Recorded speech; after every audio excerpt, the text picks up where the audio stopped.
Chapitre 4. Et il arriva que je parlais à mes frères, disant, remontons à Jérusalem, et soyons fidèles à garder les commandements du Seigneur. Car voici, il est plus puissant que toute la terre. Pourquoi ne serait-il pas plus puissant que Laban et ses 50, oui, ou même que ses dizaines de milliers?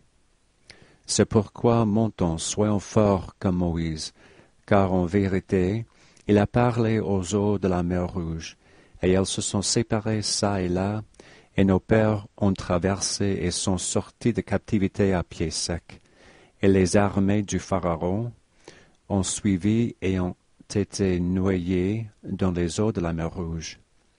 Or voici, vous savez que cela est vrai, et vous savez aussi qu'un ange vous a parlé. Pouvez-vous donc douter?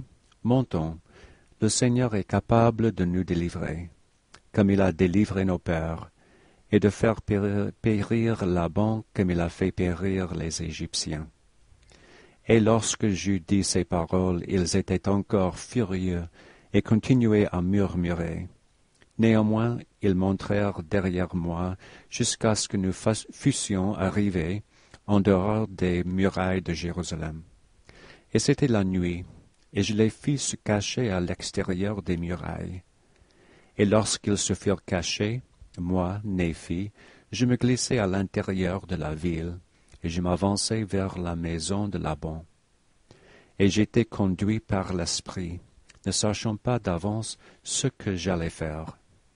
Néanmoins, je m'avançai, et comme j'arrivai près de la maison de Laban, je vis un homme, et il était tombé par terre devant moi, car il était ivre de vin. Et lorsque j'arrivai à lui, je découvris que c'était Laban, et je vis son épée, et je la tirai de son fourreau, et sa poignée était d'or pur, et son exécution était extrêmement fine, et je vis que sa lame était de l'acier le plus précieux. Il arriva que je fus contraint par l'Esprit de tuer Laban.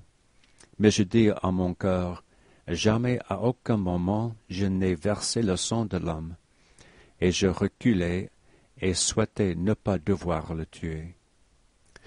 Et l'Esprit me dit encore, voici, le Seigneur l'a livré entre tes mains. Oui, et je savais aussi qu'il avait cherché à m'ôter la vie. Oui, il ne voulait pas écouter les commandements du Seigneur, et il s'était également emparé de nos biens. Et il arriva que l'Esprit me dit encore, tue-le, car le Seigneur l'a livré entre tes mains.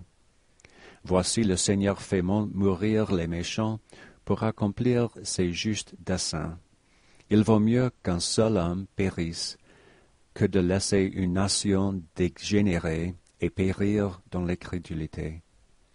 Et alors, lorsque moi, Néphi, j'eus entendu ces paroles, je me rappelai les paroles que le Seigneur m'avait dites dans le désert. Si ta postérité garde mes commandements, elle prospérera dans la terre de promission.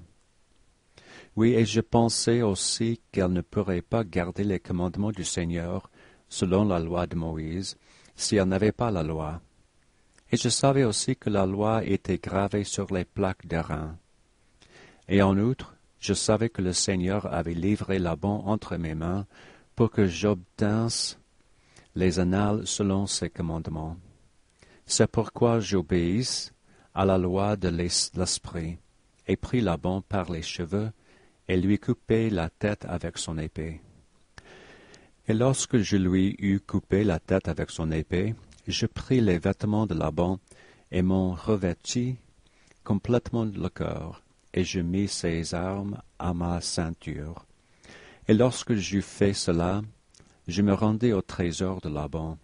Et tandis que je me rendais vers le trésor de Laban, voici je vis le serviteur de Laban qui avait les clés du trésor.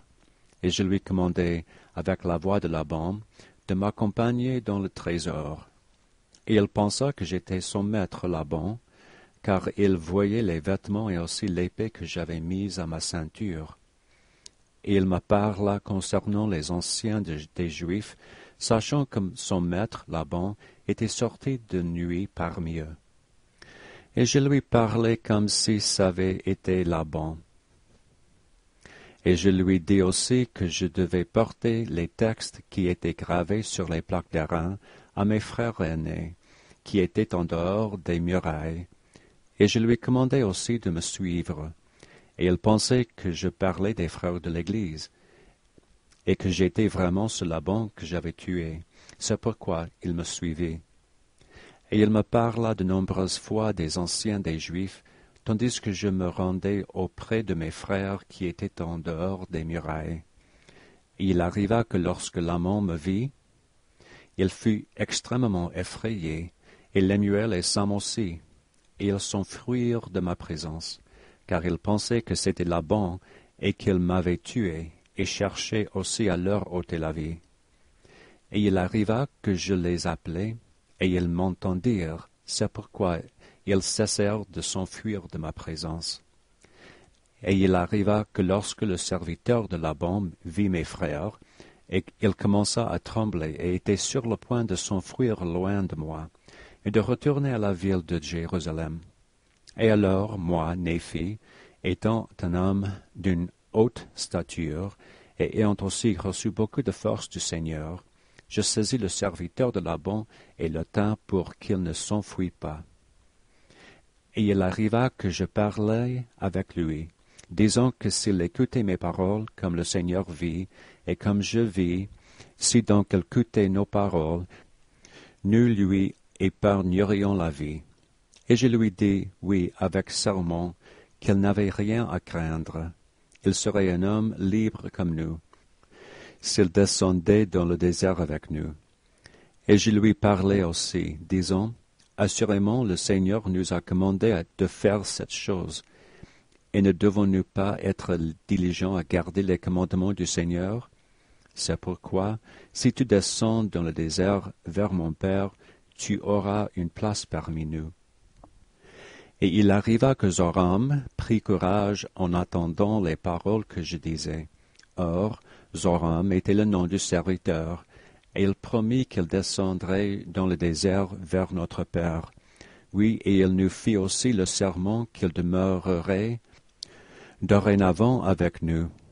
Or, voici pourquoi nous désirions qu'il demeurait avec nous, pour que les Juifs ne fussent pas informés de notre fuite dans le désert, de peur qu'ils ne nous poursuivissent et nous fissent périr. Et il arriva que lorsque Zoram nous eut fait son serment, nos craintes à son égard cessèrent.